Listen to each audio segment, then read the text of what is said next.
My grandfather raised the 9 children with the help of the older girls. 20 years later, he married a dear lady from up near Boone. And her name was Mamie. Last name was Elrod. And she loved Martha Jean and I, my little sister, just like she would if we were her true grandchildren. She petted us to death. When Mom would get a switch after us, she'd grab us up in her lap. And she was just that kind of a grandmother. When I started preaching, she told some of the preachers up there around Boone, said, have little old Sherrill to come up and preach for you. And they did. And they were disappointed, I'm sure. Bless. But that day up there in the hospital, she'd already turned yellow. Cancer had already gotten into her liver. And I was talking with her and had a good last meeting. Went out to the elevator and punched the button. After I had prayer with her to go down, and the Lord spoke to me just as sure as I'm standing here and said, go back and tell Grandma Mamie, tell Grandpa Wellborn, and the others over there that you're coming on after a while. But I didn't do it. I thought it might upset her. I just went on down on the elevator, thinking all the way down I should have gone back, but I didn't. That night she went into a coma. A few days later, she went out to be with the Lord. No, I don't want to be separated from folks like that. I don't want to spend eternity as separated from people like that. By the grace of God, I'll see her again. If we had hope in this life only, we'd be of all men most miserable. Right. But we have hope beyond this life, don't we? We'd be separated from loved ones who went to hell. We'd be tormented forever in hell. The Bible said in Revelation 20 and 10, and the devil that deceived them was cast into the lake of fire and brimstone, where the beast and the false prophets are, and they shall be tormented day and night forever and ever. They will be tormented day and night forever and ever in hell. Right. Now notice what we find right there. They'll be tormented day and night forever in hell. You catch it out? Day and night. Good preaching. There is no night in heaven. Right. It is one eternal day in heaven. You know, I like the daylight better than I do the darkness, don't you? The Bible said men love darkness rather than light because their deeds are evil. And I don't want to go there because of the torments of hell. Day and night tormented. Tormented day and night. I don't know what it all consists of. I know it's worse than you think it is. Worse than I've ever imagined it to be. Right. Far more severe than we could even imagine than hell is. Who's going to be there? The Bible said in Revelation 21 and 8, that the fearful and the unbelieving, the abominable, the murderers, the whoremongers, the sorcerers, adulterers, and the liars shall have their part in the lake which burneth with fire and brimstone, which is the second death. Now you notice, he said the fearful and the unbelieving. They're put in the same category with the abominable, the murderers, the whoremongers, the sorcerers, adulterers, and liars. They'll all have their part in the lake of fire. But the wonderful thing about it is, the murderers, the whoremongers, the sorcerers, adulterers, the liars can get saved and go to heaven. Right.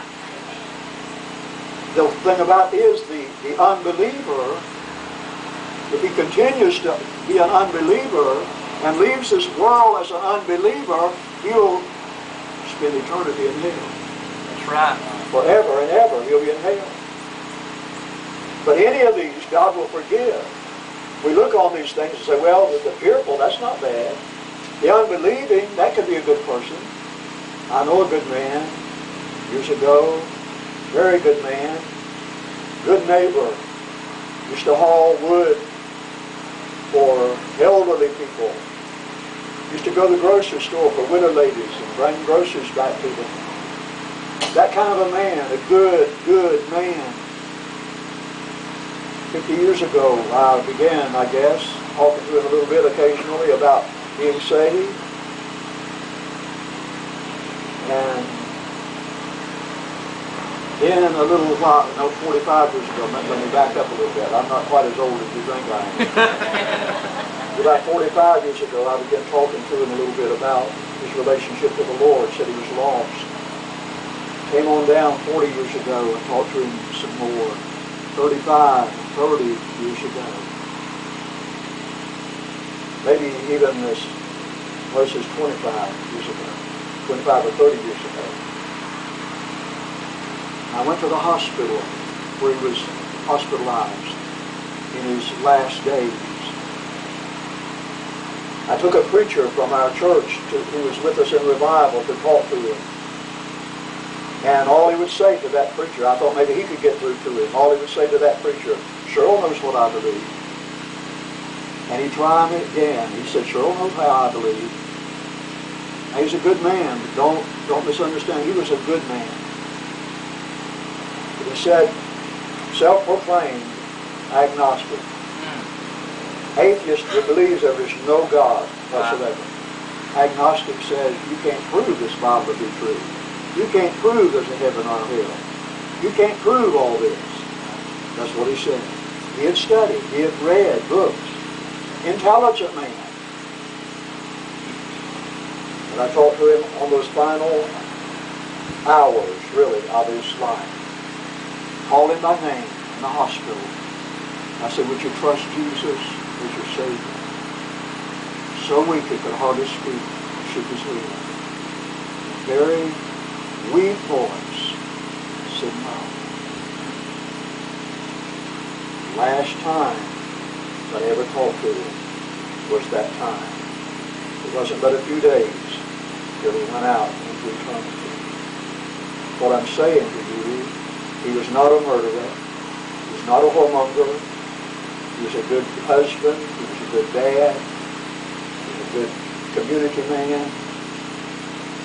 An outstanding good man. Think about it. Some people say, would it be a just God that would allow good people like that to go to hell? He would not be a just God if he didn't. Right. It's good preaching. He has made it plain that everybody has to be born again to go to heaven. It's good so preaching. Very clear and plain that you have to be saved, have to be born again to get there. And he's a just God because he won't let good people like that. I had a fellow tell me many years ago, he was a good man. I mean, he was a very good man. He said, Sherrill, don't tell me that God, merciful, loving God, would send anybody to hell. So I'm not saying God would send anybody to hell. He said, well, don't tell me God would allow anybody to go to hell and burn forever. He said, you wouldn't even set a dog on fire and burn it out. Would you? I said, of course not. Absolutely not. He said, well, you think God would allow a person, a human being, to go to hell and burn forever? I said, God fixed it that way. God has it that in his plan. Those that reject Jesus Christ shall be turned into hell and all. Let me read that to you. That's in Psalms 9 and 17. And the wicked shall be turned into hell, and all nations that forget God shall be turned into hell. And all nations that forget God. I'm glad God has made it clear, He's made it plain. Everybody can be saved by trusting Jesus. And God sent His only begotten Son, the best heaven had, the jewel of heaven, the bright and morning star, the fairest of 10,000, the lily of the valley. He sent Him down here to die on a rugged cross so you and I could be saved. Would it be fair for us to trample His blood under our feet and then walk into heaven? Good preaching. No, it wouldn't. So it's not fair that everybody go to heaven. Only those that are saved by God's grace. Aren't you glad for it? Amen. I share this in closing, just a couple of personal experiences. My first pastorate. By the way, this past Sunday, I preached at Mountain View Church for their 100th centennial.